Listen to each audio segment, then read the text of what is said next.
जिंदगी में खत्म होने जैसा कुछ नहीं है। हमेशा एक नई राह आपका इंतजार कर रही होती है। वक्त वक्त पर खुद में बदलाव जरूरी है, तभी जाकर के जिंदगी का दौर बदलेगा। नमस्कार, मैं हूं कमल श्रीमाली। आप सभी का बहुत बहुत स्वागत आपके अपने चैनल में और मासिक राशिफल जुलाई 2024 के इस विशेष एपिसोड में। यह एपिसोड वृश्चिक राशि के लिए है और ये राशिफल आपकी राशि, नाम राशि अर्थात मून साइन पर आधारित है।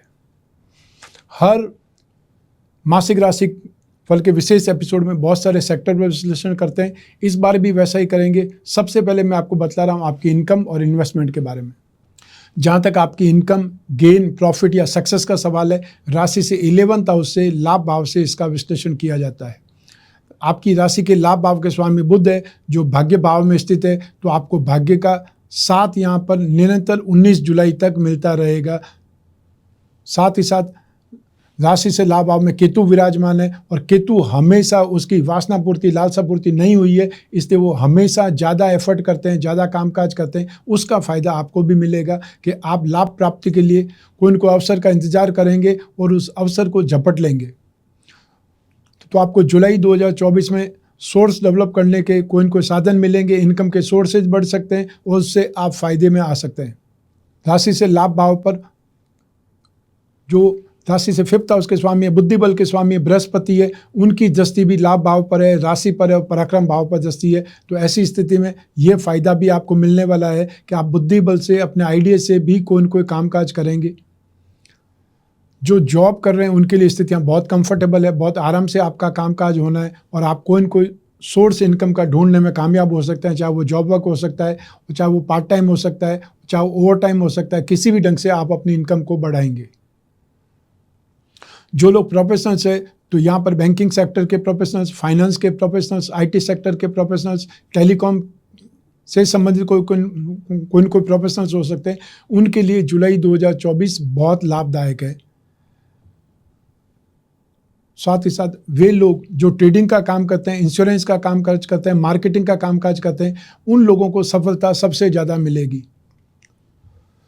तो आपको सबसे पहले जो लोग जो कागज़, कपड़ा, प्रिंटिंग, टेक्सटाइल या फिर मोबाइल फ़ोन एसेसरीज या टेलीकॉम प्रोडक्ट का कामकाज करते हैं, उन लोगों के लिए संभावनाएं बहुत ज़्यादा बढ़ी है। जो लोग स्टैंड अप आर्टिस्ट हैं, जो पर्सनली अकेले ही कामकाज करते हैं, चाहे वो स्टैंड अप आर्टिस्ट हो सकते हैं, राइटर हो सकते हैं, म्यूजिशियन हो सकते हैं और या फिर पत्रकार बंधु हो सकते हैं, उन लोगों के लिए जुलाई 2024 में सफलता का जो समय है, आपके थोड़े से एफर्ट से भी आप बहुत ज़्यादा नेम फेम कमा सकते हैं या आपकी कोई क्रिएशन सक्सेसफुल हो सकती है, वायरल हो सकती है। आप में से वे लोग जो आईटी सेक्टर के लोग हैं, सॉफ्टवेयर के लोग हैं, एमएनसी में कामकाज करने वाले लोग हैं और या फिर इंपोर्ट एक्सपोर्ट से संबंधित किसी न किसी सेक्टर से जुड़े हुए हैं, उन लोगों की स्थितियाँ भी यहाँ पर बहुत बलवान हैं। फाइनेंस, फाइनेंशियल ब्रोकरेज या फिर वे लोग जो गिरवी का कामकाज करते हैं, बेकरी, कन्फेक्शनरी, यूटेंसिल से संबंधित कामकाज करते हैं, राजनीति के क्षेत्र में है या फिर एजुकेशन सेक्टर के जो क्षेत्र में, उन लोगों का पलड़ा भी भारी है। वो भी बहुत शानदार कामकाज करेंगे और उस कामकाज से आपका वर्चस्व भी बढ़ेगा, नेम फेम भी बढ़ेगा, इनकम भी बढ़ेगी। आप में से वे लोग जो लिकर या टैबेको इंडस्ट्रीज से जुड़े हुए हैं या उसका प्रोडक्ट बेच रहे हैं, उन लोगों का कामकाज ज़्यादा फैलेगा, ज़्यादा विस्तार पाएगा। तो सब मिला करके जुलाई 2024 में आपको इनकम के साधन ज़्यादा मिलेंगे। आप कोई भी क्षेत्र में, चाहे जॉब कर रहे हैं, चाहे प्रोफेशनल्स हैं, चाहे बिजनेसमैन हैं, आपके लिए स्थितियां बहुत ज़्यादा पॉजिटिव है। आपका कॉन्फिडेंस बहुत शानदार रहेगा और आप रिस्क फैक्टर के साथ में भी कामकाज करेंगे तो भी नुकसान नहीं होगा। आपकी इनकम, आपका प्रॉफिट निरंतर बढ़ने वाला है। तो आइए अब बात करें आपके इन्वेस्टमेंट की। राशि से 2nd हाउस से इन्वेस्टमेंट पर विचार किया जाता है। राशि से 2nd हाउस के स्वामी बृहस्पति है, तो ऐसी स्थिति में जो लोग इन्वेस्टमेंट करना चाहते हैं वो गोल्ड पर इन्वेस्टमेंट कर सकते हैं और जहाँ तक हो सके छोटा इन्वेस्टमेंट करना चाहिए। चाहे आपकी मैरिज एनिवर्सरी है, चाहे किसी बच्चे का बर्थडे है, चाहे आपका बर्थडे है, आप कुछ न कुछ छोटा मोटा गहना खरीदने का कोई न कोई निश्चित कार्यक्रम बना लीजिए। छोटी इन्वेस्टमेंट में भी आपके साथ काफ़ी वॉल्यूम में इकट्ठा हो जाएगा और साथ में जब किसी की शादी होगी तो वो ऑर्नामेंट्स आपके लिए काम करेंगे। उस समय आपकी टेंशन हमेशा के लिए कम हो जाएगी, अर्थात वो टेंशन आपके लिए नहीं रहेगी और आपकी कैपिटल बढ़ेगी, वो अलग। जो लोग शेयर मार्केट के थ्रू इन्वेस्टमेंट करना चाहते हैं उन लोगों को फाइनेंस कंपनियों में, बेकरी या कन्फेक्शनरी से संबंधित कोई कंपनी मिल जाए उसमें इन्वेस्टमेंट कर सकते हैं। तो साथ ही एजुकेशन स्टार्टअप में आप इन्वेस्टमेंट कर सकते हैं, या बैंकिंग सेक्टर से संबंधित कोई अच्छी सी स्क्रिप्ट मिल जाती है उसमें इन्वेस्टमेंट करना आपके लिए लाभदायक है। गोल्ड बॉन्ड में इन्वेस्टमेंट कर सकते हैं, और या फिर इंफ्रास्ट्रक्चर बॉन्ड में आप इन्वेस्टमेंट कर सकते हैं, गवर्नमेंट के बॉन्ड में आप इन्वेस्टमेंट कर सकते हैं। और एसआईपी तो एक साधन है ही है इन्वेस्टमेंट करने का। जो छोटे छोटे इन्वेस्टमेंट करना चाहते हैं, जिनको शेयर मार्केट की नॉलेज नहीं है, उनको भी इन्वेस्टमेंट करने के लिए एक प्लेटफॉर्म मिला हुआ है, वो है एसआईपी। आइए अब बात करें आपके सुख की, आपके पारिवारिक सुख की। राशि से 4th हाउस से, सुख भाव से इसका विश्लेषण किया जाता है। और 4th हाउस में शनि विराजमान है।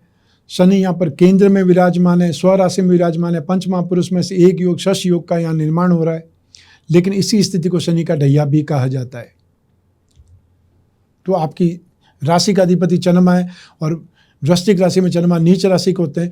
तो ऐसी स्थिति में शनि का ढैया वृश्चिक राशि वालों के लिए या फिर कर्क राशि वालों के लिए ज़्यादा दुखदायी, ज़्यादा परेशान करने वाला होता है। और दोनों ही राशि को इस समय शनि का ढैया चल रहा है। तो ऐसी स्थिति में आप खुद अपने से दुखी हो सकते हैं, साथ ही साथ परिवार में अनकंफर्टेबल स्थिति में हो सकते हैं, व्यथित हो सकते हैं, दुखी हो सकते हैं, पीड़ित हो सकते हैं। और ऐसी ही स्थिति में व्यक्ति को घर में रहने का मन कम होता है और घर से बाहर रहने में वो ज़्यादा सुखी या ज़्यादा कंफर्टेबल महसूस करता है, क्योंकि अपनों से ही विरोध ज़्यादा होता है। सुबह उठते ही आपको किसी न किसी बात पर आपको डांट दिया जाए, या आपको कुछ न कुछ सुना दिया जाए, या आपके काम में से कोई गलती निकाली जाए, तो स्थिति कैसी होगी। तो वही स्थिति शनि के ढैया, शनि के 7.5 में जो लोग हैं वो आसानी से अपने आप को उस स्थिति में देख सकते हैं कि इस समय उनकी कैसी स्थिति है, जहाँ पर वो अपने खुद के घर में ही दुखी है, किसी न किसी इल्जाम से दुखी है, या फिर उन लोगों को सताया जा रहा है, परेशान किया जा रहा है। राशि से 4th हाउस सुख का है। सुख चाहे पेरेंट्स से मिले, संतान से मिले, या सुख जीवन साथी से मिले, छोटे भाई बहनों से मिले, सुख की कल्पना अपने खुद के स्थिति में अपनों के बीच में ही होती है। और अपनों से जब दुखी हो जाए आदमी तो सबसे ज़्यादा नेगेटिव स्थिति होती है, वो व्यक्ति दुखी या पीड़ित हो जाता है। और जो अपने घर में ही दुखी है वो व्यक्ति बाहर जाकर के सक्सेस कैसे हो सकता है, ये ध्यान रखने का विषय है। और ऐसी स्थिति में हमेशा एक ही काम करना चाहिए, मेंटली प्रैक्टिकल होना चाहिए। जहाँ तक संभव हो उसको इग्नोर करें, क्योंकि यहाँ पर आपको जानबूझ करके डिस्टर्ब किया जाएगा, मेंटली डिस्टर्ब किया जाएगा, ताकि आप दुखी रहें, ताकि आप परेशान रहें। और इसके लिए आप शनि के ढैये से संबंधित उपाय कर सकते हैं। शनि 7.5 दोष निवारण के उपाय या शनि ढैया दोष निवारण के उपाय एक ही है। एक ही पैकेट आता है, शनि शांति निवारण पैकेट। आप उसको मंगवा सकते हैं। उसमें संबंधित सामग्री का उपयोग करें। आपको क्या धारण करना है, क्या दान करना है, क्या पूजा करना है, क्या स्थापित करना है, सभी कुछ एक ही पैकेट में है। आप उसे धारण कर सकते हैं या उसका इस्तेमाल कर सकते हैं, उपयोग कर सकते हैं। और शनि 7.5 या शनि ढैया के लिए एक विशेष पेंडल हम बनाते हैं, जिसके नीचे नीली जोड़ देते हैं। वो आप पहन करके भी शनि ढैया के जो साधन, दोष निवृत्ति के साधन है, उसको अपना सकते हैं, रिलैक्स हो सकते हैं। अतः जो स्थिति है, स्थिति तो गोचर काल से में स्थिति बनेगी। 29 मार्च 2025 तक शनि का ढैया निरंतर बना रहेगा। तो उससे निवृत्त होने के लिए या उससे राहत पाने के लिए आपको उपाय तो करने ही पड़ेंगे। उपाय शनि के उपाय कर सकते हैं। क्या दान करना है, क्या पूजा करनी है, वो मैं आपको इस एपिसोड के अंत में बतलाऊंगा। तो आप ध्यान से नोट कर सकते हैं, सुन सकते हैं, समझ सकते हैं। और फिर भी कोई समस्या है, कोई जिज्ञासा है, तो स्क्रीन पर दिए हुए नंबर पर संपर्क करके आप बातचीत कर सकते हैं। जो जिज्ञासा है उसका समाधान प्राप्त कर सकते हैं। आइए अब बात करें आपकी शिक्षा के सुख की, संतान सुख की।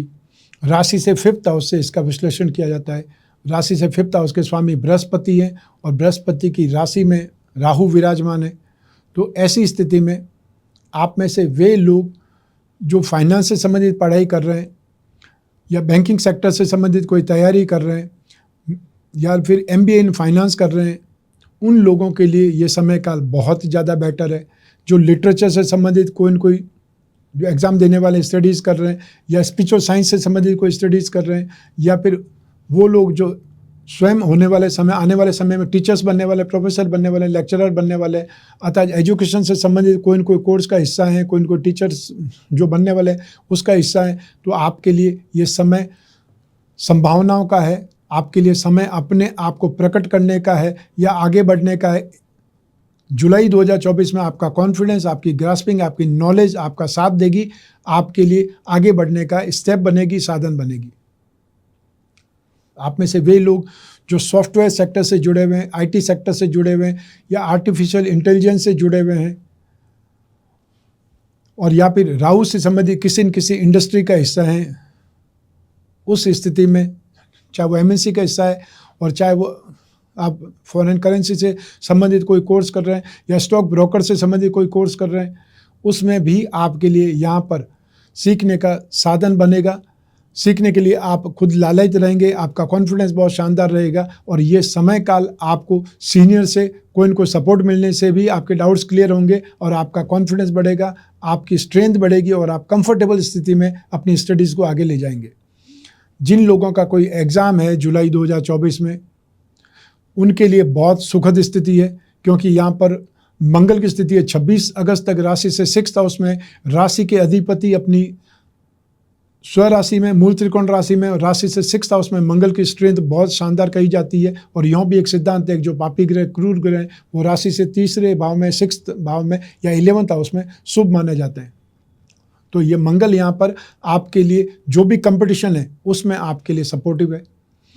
जो डिफेंस से संबंधित कोई कोर्स कर रहे हैं या उनके लिए स्थिति बहुत शानदार है, या वे लोग जो स्पोर्ट्स से संबंधित और या कोई इनको फोर्स से संबंधित कोई एग्ज़ाम दे रहे हैं, उनके लिए भी यहाँ पर संभावना है। तो सब मिला करके एजुकेशन के सेक्टर में कोई भी एग्ज़ाम, इंटरव्यू, डिबेट में हिस्सा लेना है, आपके लिए यहाँ पर संभावनाएं पॉजिटिव है। आपको इस समय काल का इस्तेमाल करना चाहिए।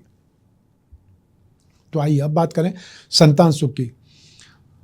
संतान के मामले में भी आप बहुत ज़्यादा प्रसन्न रहेंगे। संतान से संबंधित कोई मामले आपके हाथ में, जिनके लिए आपको एफर्ट करना है, चाहे उनको कहीं सेटल करना है, चाहे उनको कोई एग्ज़ाम दिलाने ले जाना है, या वो एब्रॉड में पढ़ना चाहते हैं, उनके लिए फ़ीस का अरेंजमेंट करना है, वीज़ा का अरेंजमेंट करना है, तो भी इस समय यदि कोई एग्ज़ाम होते हैं, एंट्रेंस टेस्ट होते हैं, तो वो एग्ज़ाम या एंट्रेंस बहुत अच्छे होंगे। जो संतान विदेश में रह रही है वो बहुत प्रगति करती दिखाई देगी, अर्थात जो समाचार उनसे मिलेंगे वो काफ़ी खुश करने वाले या आपको प्रसन्न करने वाले होंगे। संतान से संबंधित जो भी एफर्ट है उसमें आप सक्सेस होंगे, चाहे वो संतान प्राप्ति हो या संतान प्राप्ति की संभावनाएं हो, वो आपको इन्फॉर्मेशन मिल सकती है। अर्थात आपको जुलाई 2024 में संतान से संबंधित जो खुशखबरी है वो आपको सुनने को ज़रूर मिलने वाली है। संतान की मान लो 1-2 साल पहले ही शादी की है और आप ग्रैंड चिल्ड्रन की जो प्रतीक्षा कर रहे हैं, वो प्रतीक्षा आपकी पूरी हो सकती है, अर्थात आपको खुशखबरी सुनने को मिल सकती है। आइए अब बात करें आपके स्वास्थ्य की, आपके शत्रुओं की, विरोधियों की। पहले बात करेंगे स्वास्थ्य की। जुलाई 2024 में हार्ट पेशेंट के लोगों को या जिन लोगों को कोई न कोई आँखों का ऑपरेशन अभी अभी करवाया है, उन लोगों को विशेष तौर पर सावधान रहना पड़ेगा। जो लोग हार्ट पेशेंट है या ब्लड प्रेशर के मरीज है, हाई ब्लड प्रेशर के मरीज हैं, उन लोगों के लिए भी ये समय काल शुभ नहीं है। आपको बहुत ज़्यादा ध्यान रखना पड़ेगा अपने खुद के स्वास्थ्य पर, और स्पेशली 16 जुलाई तक आपको बहुत ज़्यादा सेफ और बहुत ज़्यादा सावधान रहने की आवश्यकता है। यहाँ पर आपको तेज बुखार हो सकता है, डिप्थीरिया से संबंधित प्रॉब्लम हो सकती है, आइज इन्फेक्शन आपको परेशान कर सकता है, या आँखों पर कोई चोट लग सकती है, और या फिर गिरने पड़ने से या कहीं फिसलने से भी आपको सिर में चोट लग सकती है, या आँखों के आसपास आपको कोई चोट लग सकती है। उससे आपको सेफ रहना पड़ेगा, सावधान रहना पड़ेगा, अपनी केयर करनी पड़ेगी, ज़्यादा केयर करनी पड़ेगी। शुक्र राशि से 7th हाउस और 12th हाउस दोनों के स्वामी है, था 2 मारक भाव के स्वामी होकर के शुक्र स्वयं ही 8th भाव में। तो ऐसी स्थिति में आपके एक्ने से संबंधित या फिर ऑर्गन, फर्टाइल ऑर्गन से संबंधित कोई प्रॉब्लम आ सकती है, यूरिन इन्फेक्शन या गॉल ब्लैडर से संबंधित भी कोई न कोई परेशानी आ सकती है, या जो स्टोन के मरीज हैं वो इस समय ज़्यादा पीड़ित हो सकते हैं, दुखी हो सकते हैं। महिलाओं को या कन्याओं को गायनिक प्रॉब्लम परेशान कर सकती है, और जो महिलाएं गर्भवती हैं उनको बहुत ज़्यादा सेफ और सावधान रहना पड़ेगा। तो आइए अब बात करें आपके शत्रुओं की, विरोधियों की।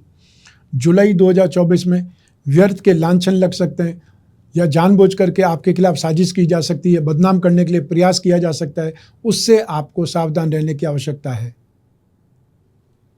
और साथ ही साथ सरकारी रूप से कोई दोषारोपण हो जाए, जानबूझ कर कोई आपकी कंप्लेंट करके भी आपको दुखी कर सकता है, परेशान कर सकता है। उससे भी आपको अलर्ट रहना है। जो लोग आपके यहाँ सर्विस करते थे, वो लोग आपको छोड़ करके जा चुके हैं या आपने उनको निकाल दिया है, उन लोगों पर भी नज़र बना करके रखें कि वो आपके यहाँ के क्या सोर्स या क्या जानकारी लेकर के गए हैं। आइए अब बात करें आपकी गृहस्थ सुख की, दाम्पत्य सुख की। राशि से 7th हाउस से इसका विश्लेषण किया जाता है। 7th हाउस के लॉर्ड हैं शुक्र, जो 7th भाव से अगली राशि में विराजमान है, सूर्य के साथ में विराजमान है। ये ध्यान देने की बात है क्योंकि सूर्य के साथ में 10 डिग्री के भीतर भीतर शुक्र अस्त हो जाते हैं। तो ऐसी स्थिति में 7 जुलाई तक आपको थोड़ी सावधानी बरतनी पड़ेगी। लेकिन बृहस्पति 7th भाव में विराजमान है, वो आपके लिए नेगेटिविटी को दूर करने का काम भरसक करेगा या भरपूर ढंग से करेगा। तो दाम्पत्य सुख में स्थितियां आपके लिए बहुत पॉजिटिव है। 7 जुलाई के बाद में तो आपके लिए बहुत ज़्यादा बेटर है। आपके सारे इमोशंस पूरे होंगे, आपकी कामना पूर्ति होगी और साथ ही साथ जो आपसे कम्युनिकेशन होता है, जो आपसे अंडरस्टैंडिंग होती है, वो एडजस्टमेंट बहुत शानदार दिखाई देगा। बृहस्पति गृहस्थ सुख के स्वामी बोले जाते हैं, संतान सुख के स्वामी बोले जाते हैं। तो ऐसी स्थिति में यहाँ पर बृहस्पति का आपको पूरा साथ मिलेगा या आपके लिए बृहस्पति एक प्रकार से सामान्य स्थिति से ज़्यादा बेटर स्थिति की वर्षा करेंगे। बृहस्पति की कृपा आपको निरंतर मिलती रहेगी।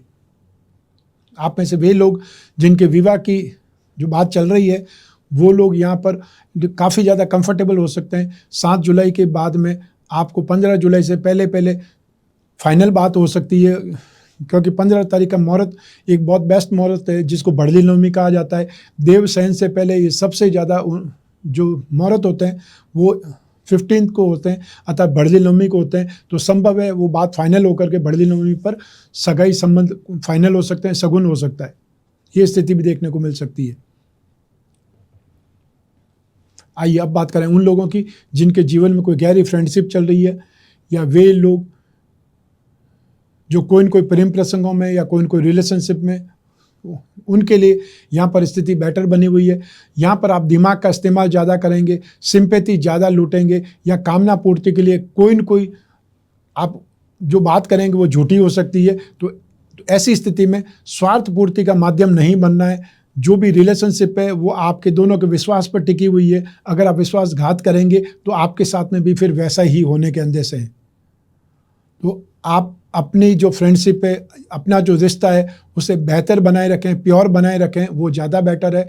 झूठे वादे नहीं करें, झूठे आश्वासन नहीं दें, ये आपके लिए नुकसानदेह हो सकता है या आप कोई न कोई ढंग से बदनाम हो सकते हैं, साजिश का शिकार हो सकते हैं। इसलिए सावधान भी रहना पड़ेगा आपको जुलाई 2024 में। आइए अब बात करें हाउसवाइफ्स की अर्थात गृहिणियों की।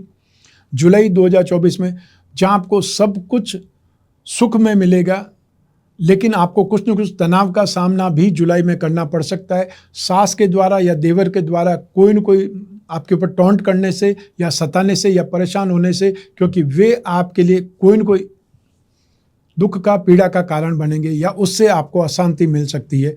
इसलिए आपको सिर्फ 2 सेक्टर में ध्यान रखना है। या तो आपको देवर भाभी है वहाँ से या आपकी सास से आपकी ट्यूनिंग बिगड़ सकती है या ऐसा कुछ व्यवहार हो सकता है जिससे जो आर्ग्यूमेंट ज़्यादा हो सकते हैं, मतभेद उजागर हो सकते हैं, उस और आपको ध्यान देना है। बाकी संतान सुख, दाम्पत्य सुख, यश, ये सब कुछ आपको मिलता रहेगा। जो हेल्थ है, हेल्थ में भी काफ़ी ज़्यादा स्थितियाँ बेटर है। तो यहाँ पर हाउसवाइफ्स के लिए काफ़ी ज़्यादा बेटर स्थिति है, सिर्फ 1-2 सेक्टर को छोड़ करके। तो आइए अब बात करें आपके जॉब, आपका प्रोफेशन, कैरियर या बिजनेस के बारे में। इन सभी के लिए 10वां भाव जिम्मेदार होता है और 10वां भाव के स्वामी है सूर्य, जो राशि से 8वां भाव में विराजमान है और सूर्य के भाव पर 10वां भाव पर शनि की दृष्टि है, अतः शनि की शत्रु राशि पर दृष्टि है, ये मान सकते हैं। तो ऐसी स्थिति में आपके कामकाज में, आपके जॉब या प्रोफेशन में उतार चढ़ाव आपको निरंतर देखना पड़ेगा। आप अपने काम से संतुष्ट कम रहेंगे और कहीं न कहीं पीड़ित या दुखी हो सकते हैं या आपके कामकाज में रुकावटें ज़्यादा आ सकती है।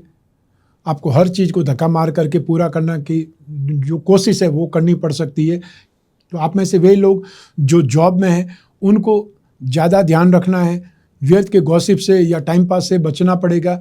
आपके सीनियर्स की निगाह आप पर रहेगी और आप यदि कोई इलीगल कोई कामकाज करते हैं तो आपको सावधान हो जाना है, क्योंकि आपके आसपास नज़रें हैं, वो आपको तलाश कर रही है या आपको ही विजिट कर रही है। विजिलेंस आप पर निरंतर ध्यान रखे हुए, निगाह रखे हुए, ये आप ध्यान रखिएगा, क्योंकि ये समय 16 जुलाई तक आपके लिए शुभ नहीं है। यहाँ पर आपके लिए एक प्रकार से खतरे की घंटी भी मंडरा रही है। तो आपको जो काम करना है वो सही तरीके से करें, और यदि कोई प्रीवियस टाइम में जब पूर्व में कोई गलत काम है उनको जितनी जल्दी सही करें वो आपके लिए बेटर रहेगा।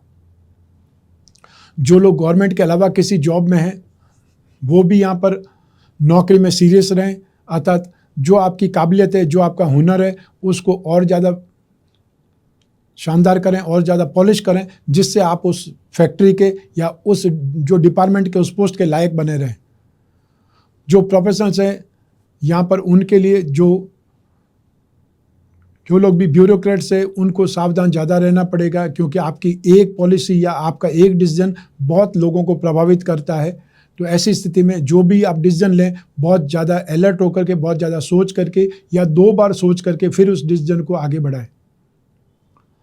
यहाँ पर आप दुखी ज़्यादा हो सकते हैं, व्यथित ज़्यादा हो सकते हैं, या आपकी सीनियर का आप पर प्रेशर ज़्यादा हो सकता है, जिससे भी आप काम करने में कुछ अनकंफर्टेबल महसूस कर सकते हैं। आप में से वे लोग जो म्यूज़िक से जुड़े हुए हैं, टेलीकॉम सेक्टर से जुड़े हुए हैं, मार्केटिंग से जुड़े हुए हैं, इंश्योरेंस से जुड़े हुए हैं, उन लोगों के लिए 19 जुलाई के बाद में कुछ शुभ अवसर आएंगे जहां पर आपको कामकाज में कुछ रिलैक्स होने का मौका मिलेगा या राहत मिलेगी। जो कामकाज में बार बार अड़चन आ रही थी उससे आप राहत प्राप्त कर सकते हैं। साथ ही साथ आप में से वे लोग जो अनाज का कामकाज करते हैं, सोने चांदी का कामकाज करते हैं या जेम्स एंड ज्वेलरी का कामकाज करते हैं, उन लोगों के लिए फिर भी 16 जुलाई के बाद में स्थितियां बेटर बनेगी। आपको कामकाज के मौके मिलेंगे, आपको कुछ रिलैक्स होने का मौका मिल सकता है, कंफर्टेबल स्थिति बन सकती है। साथ ही साथ आप में से जो लोग कागज़, कपड़ा, प्रिंटिंग का, टेक्सटाइल का कामकाज करते हैं या स्टैंड अप आर्टिस्ट हैं या कोई एंकर हैं, आरजे हैं, वीजे हैं, तो उन लोगों के लिए भी 19 जुलाई के बाद में कुछ मौके आ सकते हैं। आपको कामकाज, नया कामकाज मिल सकता है, नए लोगों से मुलाकात हो सकती है, या कुछ न कुछ काम धंधे को आपको बढ़ाने के लिए भी हेल्पिंग हैंड मिल सकते हैं, लोगों का साथ मिल सकता है। लेकिन आप में से वे लोग जो स्टील इंडस्ट्री से जुड़े हुए हैं, स्क्रैप से जुड़े हुए हैं या मैन्युफैक्चरिंग सेक्टर से जुड़े हुए हैं, उन लोगों को फिर भी बहुत ज़्यादा एफर्ट करने पड़ेंगे, बहुत ज़्यादा हाथ पैर मारने पड़ेंगे अपने कामकाज को नियमित बनाने के लिए या कंटिन्यूटी के लिए। तो आपके कामकाज में सब मिला करके एफर्ट ज़्यादा करने पड़ेंगे, या आपको सब मिला करके दुखी, परेशान होते हुए भी अपने कामकाज को जारी रखना पड़ेगा। इसलिए मेंटली प्रिपेयर रहें, स्ट्रेंथ अपनी बढ़ाएं, या ये बोल सकते हैं कि आप अपनी हिम्मत नहीं आ रहे हैं। अगर हिम्मत नहीं आ रहेंगे तो आप कामकाज को नियमित रूप से आगे बढ़ाते रहेंगे। मेंटली स्ट्रांग बने, प्रैक्टिकल बने। आइए अब बात करें मासिक राशि पर जुलाई 2024 के उपायों के बारे में। सूर्य के उपाय करने की आपको आवश्यकता पड़ेगी 16 जुलाई तक, क्योंकि सूर्य आपकी राशि से कर्म भाव के अधिपति होकर के मारक भाव में विराजमान है, शुक्र के साथ में विराजमान है। ये स्थिति सूर्य के लिए पीड़ित है, सूर्य के लिए पीड़ाजनक है। तो ऐसी स्थिति में नित्य सूर्य को अर्घ्य दें, ओम गृणी सूर्याय नमः या गायत्री मंत्र का पाठ करें, और हर रविवार को गेहूं, गुड़ या तांबा में से जो भी आपकी सामर्थ्य है, जो पॉकेट अलाउ करे, वो आप दान करें। सेकंड उपाय आपको शनि का करना पड़ेगा। शनि का ढैया 29 मार्च 2025 तक निरंतर चलता रहेगा। तो आपको नित्य शनि का मंत्र जाप, शनि स्तोत्र का पाठ करना चाहिए। दशरथ रचित शनि स्तोत्र सबसे ज़्यादा शुभ माना गया है, या सबसे ज़्यादा आपके लिए योग्य माना गया है, जिसका प्रभाव ज़्यादा है। या फिर आप शनि का मंत्र ओम प्राम प्रीम प्रोम सह शनय नमः, इस मंत्र का जाप करें। आपको हर शनिवार को काले रंग की वस्तुओं का दान देना चाहिए। ज़रूरतमंद को दान दें, या को बीमार को, अपंग को दान दें तो ज़्यादा बेटर है। तो आइए अब बात करें रत्नों की। रत्न हमारे जीवन को प्रभावित करें, हमारी कामना पूर्ति का साधन बनते हैं। इसीलिए राजा महाराजाओं के समय काल से आज के युग तक लोग रत्न धारण करते हैं। रत्न हमेशा अपने राशि के मूल त्रिकोण के या अपने जन्म कुंडली, उसमें लग्न के जो त्रिकोण भाव है, फर्स्ट हाउस, फिफ्थ हाउस और 9th हाउस के रत्न धारण करना हमेशा शुभ माना गया है। तो ऐसी स्थिति में आप मोती, मूंगा, पुखराज रत्न या उपरत्न धारण करेंगे। इसे ही भाग्यवृद्धि रत्न लॉकेट कहा जाता है। और हम जो भाग्यवृद्धि रत्न लॉकेट का निर्माण करते हैं उसमें विसा यंत्र और जोड़ देते हैं, जिससे वो और ज़्यादा उपयोगी, लाभदायक बन जाता है। साथ ही साथ आप में से वे लोग जो अपनी राशि कुंडली के धन योगों का, लक्ष्मी योगों को बलवान बनाना चाहते हैं, उसका फ़ायदा उठाना चाहते हैं, वे लोग जो अपनी राशि वृश्चिक राशि का लक्ष्मी योग रत्न लॉकेट, जिसमें 4 उपरत्न होंगे, जो आपकी राशि कुंडली में जो आकस्मिक धन लाभ, भाग्य का सुख या लाभ और धन संपत्ति से संबंधित जो रत्न होंगे, उन रत्नों का समायोजन होगा, उसको सिर्फ आपको धारण करना है। और अधिक जानकारी के लिए स्क्रीन पर दिए हुए नंबर पर संपर्क कर सकते हैं या घर बैठे मंगवा भी सकते हैं। तो ये था मासिक राशिफल जुलाई 2024। आपकी जन्म कुंडली में से एक ग्रह चंद्रमा को आधार बना करके मैंने राशिफल आपको बतलाया है। आप चाहें तो अपनी जन्म कुंडली के संदर्भ में इस राशिफल को और सटीकता से जान सकते हैं, क्योंकि जन्म कुंडली आपकी अपनी है और आपकी अपनी बर्थ डिटेल से ही बनती है। लेकिन जब जीवन में समस्याएं ज़्यादा हो, भविष्य में झांकना हो, कोई बहुत बड़ा डिसीजन लेना हो, तो अपनी जन्म कुंडली से विश्लेषण कराना अच्छा रहता है और बार बार जन्म कुंडली का विश्लेषण करवाना चाहिए। समय यदि आगे आने वाला समय अच्छा है तो आप उत्साह के साथ में काम करेंगे, ज़्यादा काम काज करेंगे, और आने वाला समय अगर प्रतिकूल है तो सावधान रहेंगे, उससे आपका नुकसान बचेगा। तो ऐसी स्थिति में जब भी जिज्ञासा हो अपनी जन्म कुंडली विश्लेषण की, स्क्रीन पर दिए हुए नंबर पर संपर्क करके अपॉइंटमेंट फिक्स कर सकते हैं या व्हाट्सएप नंबर पर मैसेज ड्रॉप कर सकते हैं। आप कोई भी कंट्री में रहते हो, कोई भी शहर में रहते हो, वीडियो कॉन्फ्रेंसिंग के जरिए, टेलीफोनिक कंसल्टेंसी के जरिए आप अपनी जन्म कुंडली का विश्लेषण करा सकते हैं। आप और मैं ही बात करेंगे, बीच में तीसरा कोई भी नहीं होगा, इसलिए अपनी सारी प्रॉब्लम या जो पर्सनल से पर्सनल है उस चीज़ पे भी डिस्कस कर सकते हैं। और निश्चिंत रहें, आपकी जानकारी कहीं भी नहीं जाएगी। मैं हमेशा कामना करता हूं कि आप स्वस्थ रहें, प्रसन्न रहें और सुरक्षित रहें। अपना और अपने परिवार का बहुत बहुत ख्याल रखें। आप सभी को मेरा नमस्कार, बहुत बहुत शुभकामनाएं। ईश्वर आपकी रक्षा करे। धन्यवाद।